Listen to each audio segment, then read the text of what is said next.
С глубокой и необыкновенно сильной работой выступил Абхазский государственный театр имени Чанбы. Третий день фестиваля на сцене Госфилармонии абхазские артисты представили историческую драму «Сария». Спектакль повествует о трагической судьбе Сарии Лакобы, супруги и соратницы Нестора Лакобы, первого руководителя Советской Абхазии, который был отравлен в 1936 году и объявлен врагом народа. Несмотря на страшные испытания и пытки, выпавшие на долю Сарии и ее братьев и сына, она не предала честное имя супруга. Низкий поклон режиссеру.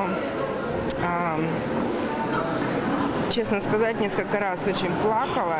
И очень проникновенно. Игра актеров необыкновенная. Игра главной героини Сарии, Амры Начкеби, она просто зашкаливает по степени, по глубине чувства, ответственности перед будущими поколениями, перед своим народом. Она смогла все это донести. И трудно поверить, для молодой актрисы Амры Начкеби это первая главная роль. Я во время спектакля не плачу, это задание режиссера, можно сказать, но потом я ухожу за кулисы и очень долго сижу и отхожу от этой роли. Конечно, жюри отметила труд режиссера Мадины Аргун и необыкновенную игру абхазской певицы Хиблы Мугба в образе покровительницы мучеников Филомены. Всего же с 24 по 28 октября на суд зрителя и жюри 7-го театрального фестиваля «Меловой круг» было представлено 7 постановок 7 театров. Вот такое счастливое и красивое сочетание цифр, видимо, произошло не зря. Сам фестиваль более чем удался.